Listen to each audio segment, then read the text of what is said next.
welcome to my lab. Today we are going to make an all-purpose cleaner concentrate using some surfactant, a special thickener which actually everyone should have in their house. Let's get to it. First we're going to blend our first surfactant, which is sodium lauryl sarcosinate.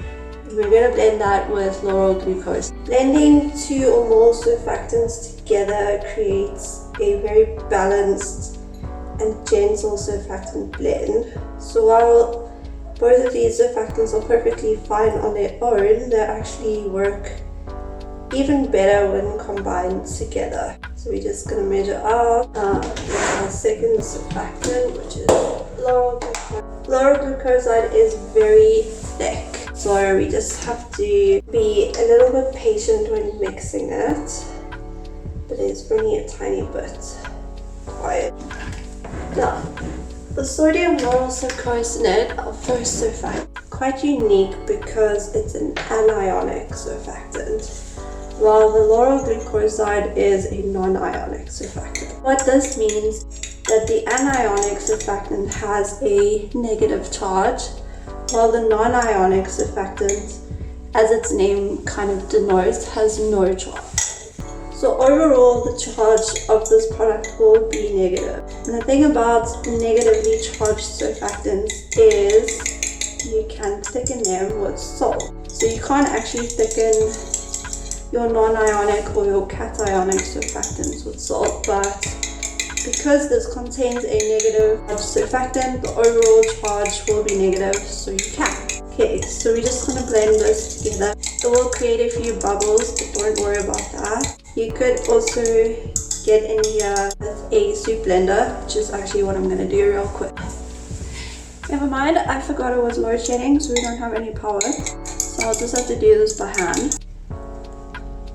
Usually a hand or soup blender would make this really easy, but we do have to work around the load shedding. Okay, so we've blended our two surfactants together.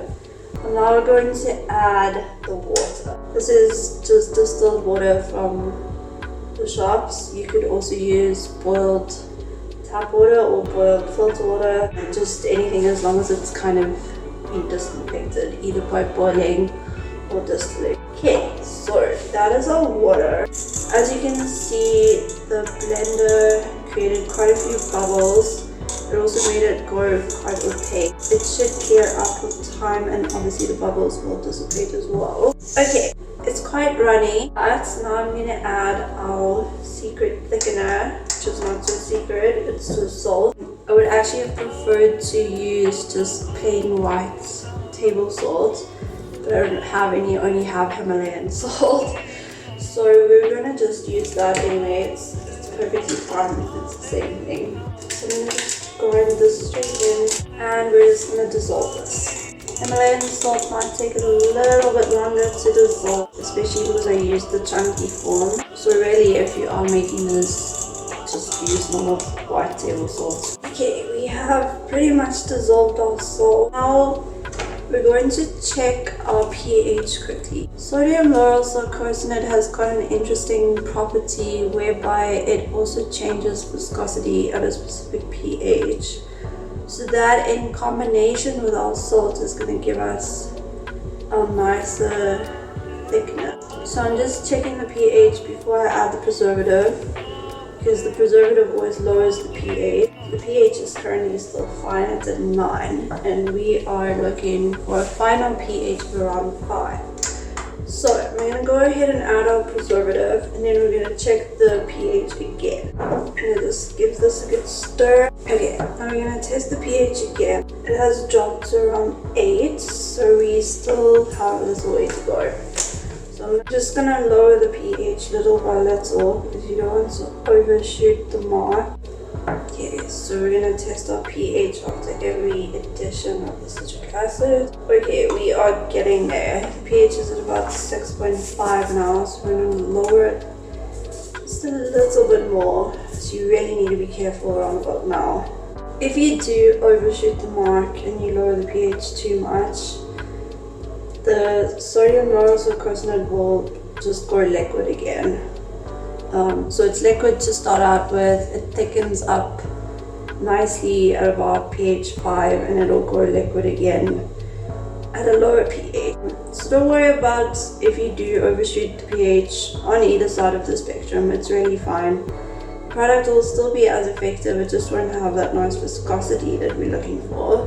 But viscosity isn't necessarily an indicator of how well the product will clean, and that's really the main thing. So don't worry about it, it's nice to have, but no, it's also fine. Okay, so I'm just going to check the pH again. We are nearly there. It's at about pH 5. Very small amount more of citric acid. Okay, we do need a little bit more. There's actually a calculation in chemistry where you can work out exactly how much of a thing you need to achieve a specific pH, but I'm not going to do that now because that's really beyond the scope of this video. Okay. We are getting somewhere. I can feel the viscosity. You might not be able to see it just yet, but it's definitely changed. Okay, the pH isn't quite at 5 yet. It's actually just above 5. I'm going to add one final little bit more citric acid just to see if we can get it as close to 5 as we can. Okay, I'm going to add a little bit more. I'm like a little bit of a perfectionist. I really like to get things right. This is now thickened up quite a bit. You can tell by the stuff that leaves on the side of the beaker, and I am pretty happy with that. Let's just check the pH one final time. It's pretty close to 5. The salt in this product is actually acting as a buffer, which is why it was so hard for me to get the pH correct. You guys can just edit that out. Wink, wink, nudge, nudge. Oh, yes, there we go. Okay, that is about as close to 5 as I'm going to get. If I add too much more, it's going to go off the mark. We have a beautiful, nice viscosity here. I don't know if you can see. It's really, that is so nice. I'm super pleased with that. Okay, so this is your cleaner. You can now go ahead and add essential oils if you want. I think lemon or orange or maybe even some eucalyptus. It's a really lovely idea for a cleaner. And give you guys a show of how well it does clean. I'm just enjoying playing with this viscosity. It's so nice. Okay, so I've just popped it in here. I would usually actually use a much bigger bottle and I would dilute this concentrate with more water. It is a concentrated product. It is designed to be used with more water, although you can use it straight. This is a bit of a bad surface. There was just a tiny drop that spilled out and I can clean this whole surface with it. I don't know if you can see the bubbles it's making. But good idea to clean your lab up with afterwards. Okay, cool. Well, I hope you enjoyed this demonstration of making the all-purpose natural cleaner.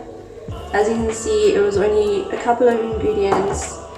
And the only really tricky thing about it was getting the pH right, but that is just a little bit of patience.